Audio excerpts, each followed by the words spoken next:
और दोस्तों क्या है हाल चाल। आज की वीडियो आप लोगों के लिए इतनी ज़्यादा धांसू होने वाली है क्योंकि आज मैं आपको बताऊंगा कि म्यूचुअल फंड में आखिर किस प्रकार से टैक्स लगता है।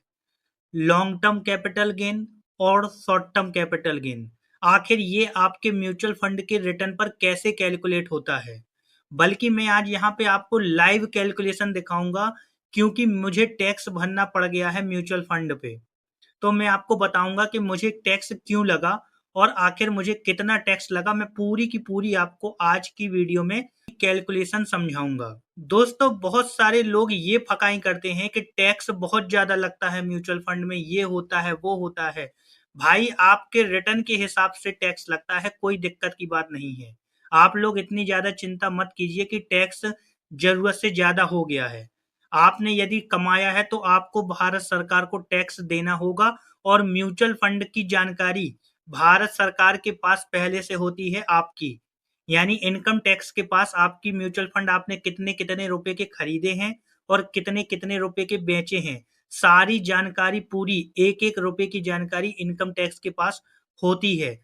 तो आखिर मामला क्या है, मुझे क्यों टैक्स लगा। मामला ये है कि 2022 में मैंने अपनी मम्मी के नाम पे करीब फुटकर फुटकर करके, मतलब एक महीने 50,000 लमसम कर दिया, एक महीने 1 लाख डाल दिया, किसी महीने 2 लाख डाल दिया। इस प्रकार मैंने 8-9 महीने में करीब मम्मी के नाम पे 12 लाख रुपए इन्वेस्ट कर दिए थे। कौन से म्यूचुअल फंड में? Axis small cap mutual fund में। और मैंने वो वाले म्यूचुअल फंड 2024 में सेल किए। क्यों किए? क्योंकि वो मुझे अपने नाम पे ट्रांसफर करना था। तो सेल करने के लिए क्या करेंगे, बेचेंगे और मैं अपने नाम पे ट्रांसफर कर लूंगा। तो मैंने क्या किया, मैंने उनको सेल कर दिया। तो जब वो सेल हुए तो उस टाइम पे मुझे काफी ज्यादा उसमें प्रॉफिट हो गया था, करीब 7 लाख रुपए का प्रॉफिट हो गया। अब बात आई कि 2022 में खरीदे थे। अब 2022 से 2025 तक, यानी 1 साल से ज्यादा हो गया, यानी क्या हो गया, ये लॉन्ग टर्म कैपिटल हो गया। तो मुझे जो टैक्स लगा वो कितना लगा? Long term capital gain, LTCG लगा। यदि मैं 1 साल के पहले बेचता और मुझे इतना ही फायदा हो जाता तो मुझे लगता एसटीसीजी, यानी short term capital gain tax. तो चलिए हम अपनी कंप्यूटर की स्क्रीन पे आके इस पूरे टैक्स की कैलकुलेशन को समझते हैं, आखिर हुआ क्या है। सबसे पहले हम कंप्यूटर स्क्रीन को छोटा करते हैं। और कंप्यूटर स्क्रीन को छोटा करने के बाद सबसे पहले मैं आपको यहाँ पे ग्रो की लॉगिन दिखा देता हूँ अपनी माता जी का। मैं यहाँ पे ग्रो में लॉगिन ऑलरेडी हूँ। मैं यहाँ पे म्यूचुअल फंड में जाऊंगा। म्यूचुअल फंड में जाने के बाद डैशबोर्ड, और मैं यहाँ पे जाऊंगा ऑल ऑर्डर्स में, यानी ऑर्डर हिस्ट्री देखेंगे। और ऑर्डर हिस्ट्री में क्लिक करने के बाद यहाँ पे मैं इन्वेस्टमेंट ऑर्डर पे पहले टिक कर दूंगा। इन्वेस्टमेंट ऑर्डर का मतलब ये हुआ कि मैंने कैसे कैसे पैसा निवेश किया, तो उस हिसाब से मैं टिक कर दूंगा। अब आप यहाँ पे देख पा रहे हैं ये मैंने पैसे को इन्वेस्ट किया है। आपको यहाँ पे दिख रहा है मैंने कब से स्टार्ट किया था। 13 अप्रैल 2022 से मम्मी के नाम पे पैसा जमा करना स्टार्ट कर दिया था। एक्सेस स्मॉल कैप में वन टाइम डाला था 50,000। फिर 12 मई को मैंने वन टाइम डाला था 2 लाख। फिर 10 जून को मैंने डाला था 3 लाख 30।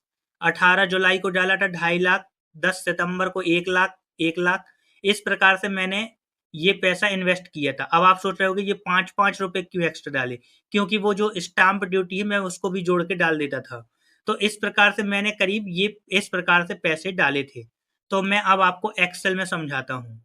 ये मैंने डेटें डाल दी, परचेज डेट यानी 13 अप्रैल को मैंने 50,000 डाले, 12 मई को इतने डाले, 10 जून को इतने डाले, 18 जुलाई को इतने डाले, 16। इस प्रकार से मैंने अलग अलग डेटों में, यानी करीब 8 महीने में 12,60,000 रुपए मम्मी के नाम पे जमा कर दिए थे। अब बात आई, मैंने जब इनको बेचा, बेचने में मैंने मुझे जो प्रॉफिट हुआ 19,40,144 रुपए का प्रॉफिट हुआ। यानी मैंने जो इन्वेस्टमेंट की वो कितने की, 12 लाख रुपए की। और जब बेचे तो इतने रुपए मुझे मिले। अब इसमें साफ साफ आप देख पा रहे हैं कि 12 लाख के खरीदे हैं, 19 लाख रुपए मिल गए। यानी कि साफ बात है कि प्रॉफिट तो हुआ है। अब लेकिन यहाँ पे एक बात ये आई कि जब मेरे ये म्यूचुअल फंड अलग अलग डेट में खरीदे गए हैं, तो ये आप देख पा रहे हैं लास्ट डेट यानी 15 दिसंबर के बाद भी, यदि मैं 2000, सॉरी यहाँ पे 25 लिख गया, यहाँ मैं इसको 22 कर देता हूँ। 2022 से 23, 23 से 24, यानी करीब मान के चलो 1 डेढ़ साल 2 साल हो गया है म्यूचुअल फंड को। यानी लॉन्ग टर्म तो हो गए सारे के सारे, ये चीज समझ में आ गई। लेकिन अब हमें ये कैसे पता चलेगा कि मैंने ये 50,000 रुपए खरीदा है और इस 50,000 पे प्रॉफिट कितना हुआ? ये 2 लाख खरीदा है, इस 2 लाख पे कितना प्रॉफिट हुआ? तो इसके लिए हमारा क्या होता है इनकम टैक्स लॉगिन के अंदर एआईएस। एआईएस का मतलब होता है एनुअल इन्फॉर्मेशन स्टेटमेंट। यानी आपके जैसे मेरी मम्मी के नाम पे तो मैंने उनका लॉगिन किया, वहाँ पे सारी चीज़ें आपको दिख जाएँगी कि किस प्रकार से हुआ है। मैं आपको दिखा देता हूँ। ये उनका लॉगिन हो गया। अब आप इसमें देखो साफ-साफ ये दिख रहा है पूरा। ये इसमें देख पा रहे हैं आपके एक्सेस म्यूचुअल फंड में देखो ये पूरी डेटें आ गई। मैंने सेल कौन सी डेट में की है? 23 मई 2024 को। यहाँ पे हम एक काम करते हैं, डेट भी लिख देते हैं 23 मई 2024। यानी कि 23 मई 2024 को पूरे म्यूचुअल फंड बेच दिए। तो आखिर एक पे कितना प्रॉफिट हुआ? यानी 50,000 वाले पे कितना प्रॉफिट हुआ? तो सबसे अच्छा तरीका है कि इनकम टैक्स के पास आपके पास एआईएस के अंदर सारी चीजें दिख जा रही हैं, तो आप यहाँ पे देख लो, सारी चीजें आपको दिख जाएंगी।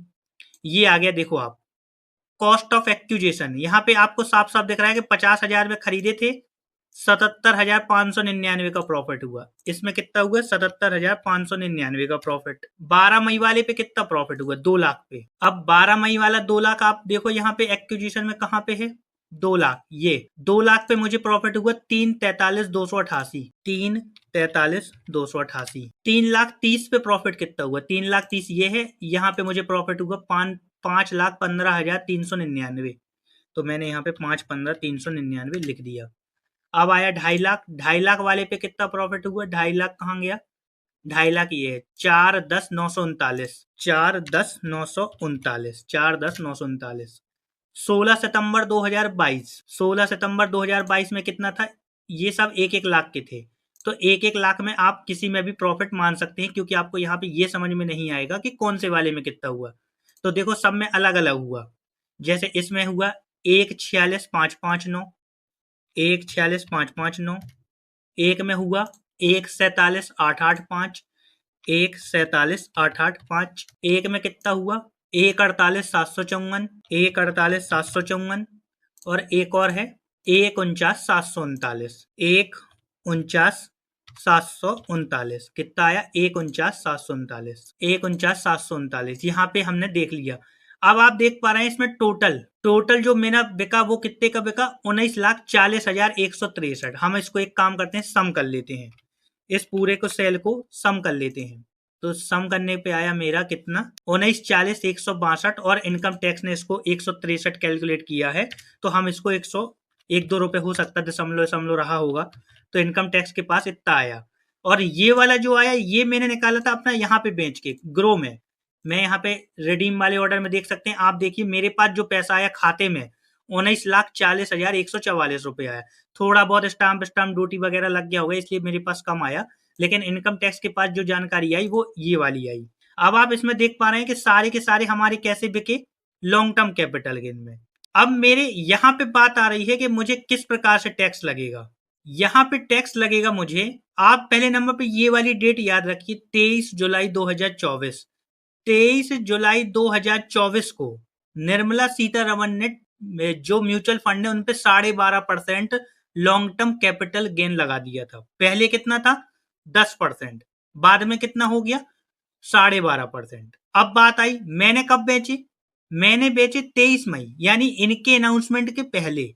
तो मुझे जो टैक्स लगेगा वो कितना कौन सा लगेगा? 10% वाला। कितना टैक्स लगेगा? 10% वाला टैक्स लगेगा।